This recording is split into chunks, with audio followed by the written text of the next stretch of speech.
কথা আজকের গল্পে তোমরা দেখতে পাবে প্রান্তিকের ভাই বিদেশ থেকে এসে সবার আগে প্রান্তিকের সাথে দেখা করতে যায় থানায়। তখন প্রান্তিক তার ভাইকে দেখে বলে, ভাই তুই এসেছিস? তখন প্রমিক বলে, দেশে ফিরে আমি তোকে এভাবে দেখতে চাইনি। ড্যাড জেলে, তুই জেলে, আমাদের বিজনেসটা শেষ হয়ে গেল, আর তুই আমাকে কিচ্ছু জানানি না দাদা। তারপর প্রান্তিক বলছে, আমরা কোনোভাবেই তোকে এর মধ্যে ইনভলভ করতে চাইনি। তখন প্রমিক বলল, বাট হোয়াই? আর আমি জানলে এত কিছু হতো না, আর সবকিছু এভাবে নষ্ট হয়ে যেত না। আর আমি জানি ড্যাড আমার ইমেজটা বজায় রাখতে চাই, কিন্তু তোদেরকে এভাবে রেখে নয়। লিসেন দা, শুনেছি, আমি সবকিছু শুনেছি, তাই এখন থেকে সবকিছুর দায়িত্ব আমার।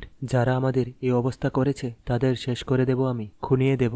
আর বলছে, প্রমিক বিশ্বাস ইজ ব্যাক। আজকের পর থেকে আমাদের থেকে কেউ বদলা নিতে পারবে না, প্রমিস করছি আমি। তারপর প্রান্তিক বলছে, তোকেই পারতে হবে, তুইই পারবি। গুহবাড়ির অগ্নিগুহ, কথাকলি, ওদের সবাইকে শেষ করে দিতে হবে। You have to finish everyone. তখন প্রমিক বলছে, জাস্ট ওয়েট অ্যান্ড ওয়াচ। তুই শুধু দেখতে থাক দাদা, এবার আমি কি কি করতে পারি ইন মাই ওয়ে। আর বলছে, অগ্নিবহু এন্ড কথা জয়দীপ বিশ্বাসকে এন্ড তোকে সবাইকে পিটিয়েছে। দিস টু মি প্রমিক Biswas, this very tough game to play. আর এদিকে দাদু ফোনের মধ্যে বলছে, কি বলবো সমর বাবু, আজকে এরকম একটা বিশেষ দিনে আপনি একটা এত বড় সুখবর দিলেন, তার জন্য অনেক ধন্যবাদ আপনাকে। এরপর দাদুভাই কলটা রেখে বলছে, কই কোথায় গেলে সব? যারা ওই 100 বছরের টনিক বেচা কোম্পানি বলে আওয়াজ দেয়, সেই কোম্পানির মালিককে চুপ করে থাকতে বলে, তারা সব কোথায়? তারপর ঠাম্মি এসে দাদুভাইকে বলছে, কি হয়েছে, কি এত চিৎকার চেঁচামেচি কেন?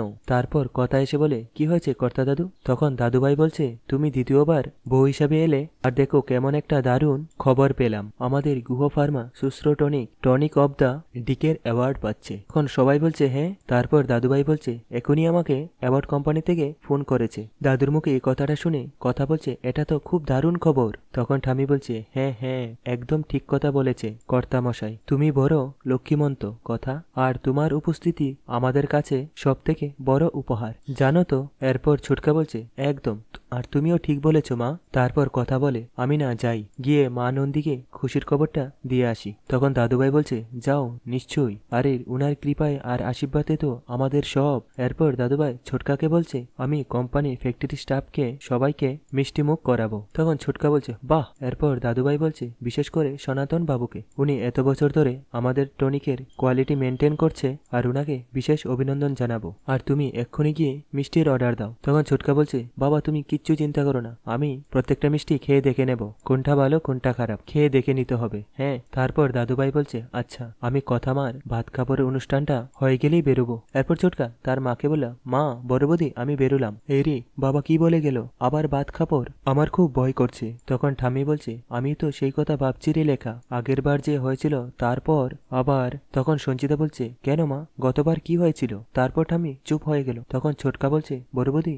আমি তোমাকে বলছি। তারপর ছোটকা সঞ্চিতাকে বলল যে কথার কথাটা। তখন আমরা দেখতে পাবো কথা অগ্নিকে বলছে, সঙ্গে আমি মায়ের ছবিটা এনেছি, তাই আমি তাতে মালা দিতে পেরেছি, কিন্তু আরেক মায়ের ছবিতে তো মালা দিয়ে তার আশীর্বাদ নিতে হবে আমায়। তখন অগ্নি বলছে, আরেক মা মানে? এরপর কথা বলছে, আপনার মা। এরপর অগ্নি বলছে, আমার মায়ের ছবিতে তুই মালা দিবি? এরপর অগ্নি কথাকে বলছে, বেরিয়ে যা, বেরিয়ে যা আমার বাড়ি থেকে এক্ষুনি। এরপর অগ্নি যখন কথাকে নিয়ে বেরিয়ে যাবে, তখন নুপুর হাত কাপড় নিয়ে অগ্নিকে বলছে, অগ্নি বলছিলাম শোনো, দেখো এরকম করো না, তুমি এক কাজ করো, এটা নাও, নিয়ে কথার কাছে যাও, আর কথাকে গিয়ে বলো আজ থেকে ভাত কাপড়ের দায়িত্ব আমি নিলাম। নুপুরের মুখে এ কথাটা শুনে অগ্নি ভাত কাপড়ের থালাটা ছুঁড়ে ফেলে দেয়। এরপর সঞ্চিতা বলল, সবই তো শুনলাম, বিয়েটা যখন সবকিছু নিয়ম আচার অনুষ্ঠান মেনে হয়েছে, তখন ভাত কাপড়টাও হবে। তখন লেখা বলে, কি করে? এরপর সঞ্চিতা বলে, দেখি কি করে হয়। তখন তারা সবাই দেখতে পেল যে অগ্নি নিচে নেমে আসছে, আর অগ্নি তার ধুতি সামাল দিতে পারছে না। তখন অগ্নি তাদের সবাইকে দেখে বলে, কি হলো, তোমরা সবাই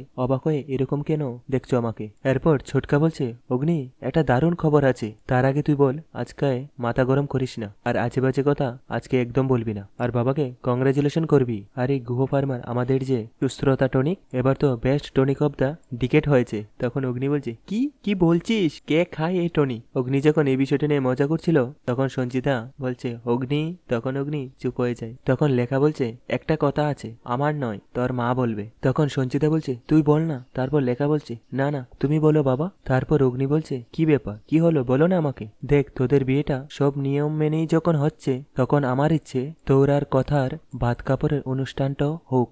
গতবার যা করেছিলিস তাতে করে এরা কেউ সাহস পাচ্ছে না তোকে বলবার, বুঝতে পেরেছিস? তারপর অগ্নি বলছে ভাত কাপড় আর গতবার কথাটা ভাবছে। গতবার অগ্নি বলেছিল এই গোবর দেবী যদি এই বাড়িতে থাকে তাহলে আমি এই বাড়িতে থাকবো না। অগ্নি এখান থেকে চলে যাচ্ছিল, তখন কথা বলছে পাচক মশাই আমার কথাটা একবার শুনুন, আপনি এভাবে সব ফেলে দিয়ে যাবেন না, এর সাথে মঙ্গল অমঙ্গলের ব্যাপার আছে। তারপর অগ্নি বলছে হোক অমঙ্গল, তোর মুখ আর আমি দেখতে চাই না। এরপর অগ্নি বলছে সরি গোবর দেবী, কাজটা ঠিক হয়নি। আসলে তখন আমাদের দুজনের মধ্যে সম্পর্কটা খুব আলাদা ছিল, বাট আই প্রমিস সেদিন যে তোর কষ্টটা হয়েছিল সেটা আমি এবার ভালো লাগায় বদলে দেব। এরপর অগ্নি তার মাকে বলে দেখছি। তখন সঞ্চিতা বলছে হ্যাঁ দেখছি মানেটা কি? তারপর ছোটকা বলছে এই অগ্নি দাঁড়া, কি দেখছি তুই সেটা বল। তারপর ঠামি বলছে ও দাদুভাই এবারে অন্তত শান্তি মনে কথা আমার ভাত কাপড়ের দায়িত্বটা নাও, যাতে সারাটা জীবন ও নির্ভয়ে তোমার উপর নির্ভর করতে পারে। তখন অগ্নি বলছে ভাত কাপড়ের দায়িত্ব আমি নেব? তখন ছোটকা বলছে হ্যাঁ। তারপর অগ্নি বলছে ঠাম আমি তো নেব, আর কে নেবে বলো তো? তখন ঠাম্মি এমন ভাবে তাকিয়েছে অগ্নির দিকে। এরপর অগ্নি বলছে আরে একদম চিন্তা করো না, শোনো আমি না এই ভাত কাপড়ের রিচুয়াল পুরো ব্যবস্থাটা একদম নিজের মতন করে করব, তোমরা কেউ কথাকে কিছু বলো না। তখন ঠাম্মি আর ছোটকা বলছে না। এরপর অগ্নি সেখান থেকে চলে যায়। তখন ছোটকা বলছে ও বড় বৌদি দেখছো, আর তোমার ছেলেকে দেখো। তখন ঠাম্মি বলছে ও কি দেখবে, ও রাতে ছোঁয়াতেই তো সবটা হলো।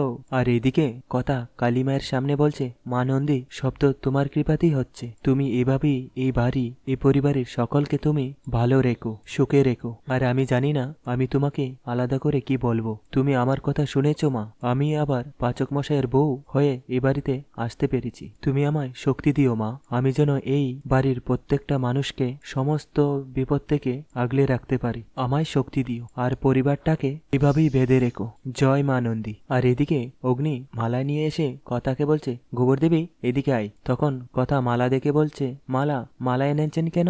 তখন অগ্নি বলছে সব বলছি, দাঁড়া জরুরি কাজ আছে। এরপর অগ্নি কথার মা আর মামার ছবিতে মালা দিয়ে মোমবাতি জ্বালায়। তখন কথা বলে আপনি আমার মা আর মামাকে এতটা সম্মান করেন পাচক মশাই? তখন অগ্নি বলে তোর কেন মনে হয় আমি সিনিয়রদের রেসপেক্ট করি না? তখন কথা বলছে না না সেটা না, আমি আসলে। তখন অগ্নি বলছে আমি কি? আমি বলছি তুই হলো মস্ত পাকা, আর সব ব্যাপারে এত প্রশ্ন কেন আমি বুঝতে পারি না। তখন কথা মনে মনে বলছে আসলে আমি আপনার ভালোবাসা পাচ্ছি পাচক মশাই, তাই আপনি আমার পরিজনদের নিয়ে এতটা আকিব হবেন আমি ভাবতে পারিনি। এরপর অগ্নি কথাকে ডেকে বলছে আরে শোন, বলছি মোমবাতিটা জ্বালিয়ে এসে তাড়াতাড়ি নিচে আয়, সারপ্রাইজ আছে। তখন কথা বলছে কিসের চমক? তখন অগ্নি বলছে কিসের চমক? বললাম তো সারপ্রাইজ। আরে সারপ্রাইজ তো কেউ আগের থেকে বলে নাকি? আরে ও আচ্ছা আচ্ছা আচ্ছা বুঝেছি, গোবরডাঙ্গায় নিশ্চয়ই আগের থেকে সারপ্রাইজ বলে দেয় তাই তো? তখন কথা বলছে আচ্ছা পাচক মশাই আপনি সবসময় গোবরডাঙ্গা নিয়ে খুঁটা দেবেন না তো, আপনাকে একটা কথা বলার আছে আমার। তখন কথা বলছে দেখুন